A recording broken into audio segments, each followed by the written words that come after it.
ياسين القرآن الحكيم إنك لمن المرسلين على صراط مستقيم تنزيل العزيز الرحيم।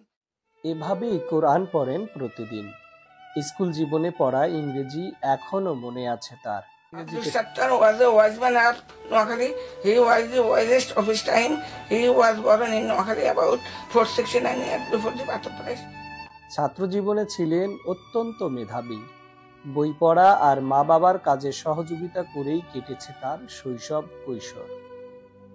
চেয়েছিলেন বাবার মতো একজন আদর্শ স্কুল শিক্ষক হবেন। অজানা রোগে ইচ্ছা পূরণের ডানা ভেঙে পড়েছে অনেক আগে। বলছি অদম্য ইচ্ছা শক্তি নিয়ে বেঁচে থাকা জাহানারা বেগমের গল্প।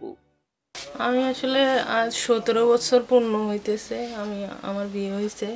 তখন থেকে এর আগেও আমি তো ওনার চাচাতো বোন ছিলাম, এর আগেও উনি অসুস্থ। আমার জন্মের আগে থেকে অসুস্থ, উনি আমাকেও কোলে নিয়েছিল অসুস্থ অবস্থায়।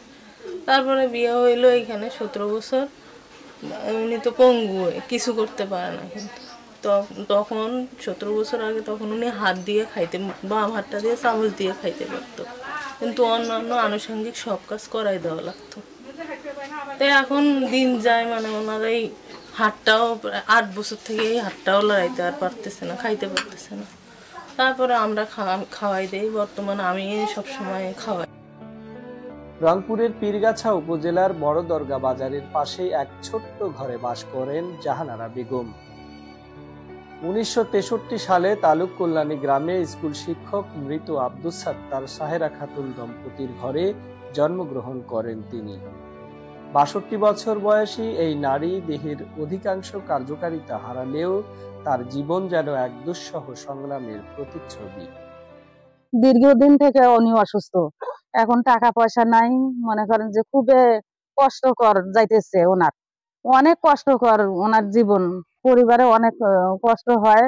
ভাই একজন আছে, ছোট ভাই, উনি অনেক চেষ্টা করতেছে আর কি হলো ওনাকে সুস্থ রাখার জন্য, কিন্তু পারতেছে না। অনেক দিন থেকে সে চালাইতেছে। তার ছোট ছোট বাচ্চা দুটো আছে, ঘরে স্ত্রী আছে, একটা অসুস্থ মা আছে। মনে করেন যে উনি খুব অসহায়, পরিবারের সবাই মনে করেন যে অসুস্থ। ওই একজনের হলো আয় রোজগার দিয়ে এত কিছু করা সম্ভব হচ্ছে না। এখন যদি কেউ সহযোগিতা করে, সরকার থেকে কোনো করতে পারে, সহযোগিতা করতে পারে, তাহলে ভালোই হয়। ওনার পরিবারের এমন পরিস্থিতি যে 2 টাকা খরচ করবে ওই ক্যাপাসিটি নেই, তবু বাপ বাঁচিতেকালীন উনি যথেষ্ট পরিমাণ চেষ্টা করে গেছে। এবং ছোট ছোট যে ওদের বাচ্চা কাচ্চা ছিল অনেক, 4-5 জন 7 জন, ওদের কিছুটা মানুষ করে পরবর্তীতে উনি মারা গেল। লাস্টে ভাইয়েরা হাল ধরার পরে উনি ভাইয়েরা যথেষ্ট কিছু করিয়ে, ভাইয়েরা কিন্তু পরিস্থিতি খুবই খারাপ। তো এখনো নিজেরা চলবে ওই ক্যাপাসিটি নেই ওদের।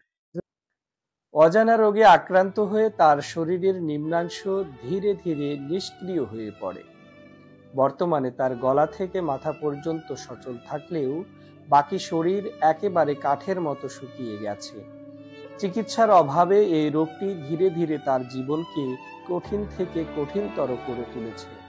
আমি অবশ্য আমার বুঝ জ্ঞান থেকে আমার বোনটাকে অসুস্থ দেখি, তা আমার জীবন দশা অনেক ট্রিটমেন্ট করছে, অবশ্য কোনো ট্রিটমেন্টে কাজে লাগেনি। এখন শেষ মুহূর্তে আসি, তার দেখি বড় কোনো ট্রিটমেন্ট করলে যদি তার শারীরিক কোনো অগ্রগতি হয়। সবচেয়ে বড় কথা ট্রিটমেন্টটা তার যদি সঠিকভাবে আমরা চলাইতে পারতাম, আগে হোক আর এখন পরে হোক। অর্থনৈতিকভাবে হয়তো বা এরকম সচ্ছল না থাকার কারণে আগে থেকেই কোনো কেয়ার ছিল না।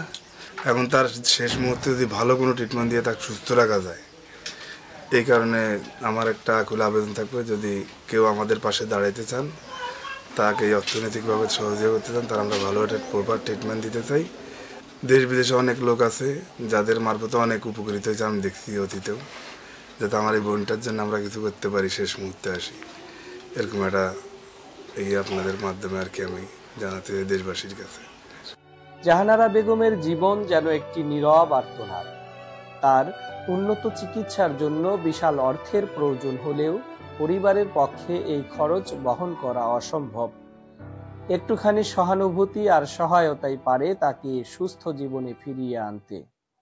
আমরা পীরগাছা উপজেলার কল্যাণী ইউনিয়নের জাহানারা বেগমের বিষয়ে জানতে পেরেছি যে উনি একটা অদ্ভুত রোগে আক্রান্ত, যে রোগটা কখনোই শনাক্ত করা যায় নাই।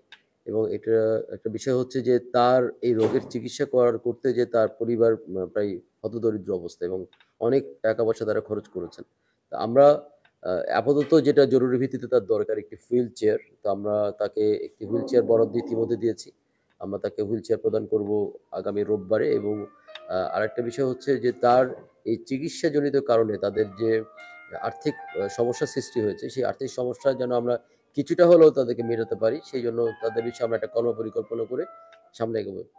অজানা এই রোগ জাহানারার স্বপ্নগুলোকে ধূলিসাৎ করে দিয়েছে, তবুও তার স্বপ্ন জ্বলজ্বল করছে সুস্থ জীবনে ফেরার আকাঙ্ক্ষায়। অন্য 10 জনের মতো স্বাভাবিক জীবন যাপন করতে চান তিনি। স্বজনরা বলছে অর্থের অভাবে উন্নত চিকিৎসা করাতে পারছেন না, আর সংশ্লিষ্ট কর্মকর্তারা দিয়েছেন সহযোগিতার আশ্বাস। Abu Raihan, BCB news, Rangpur.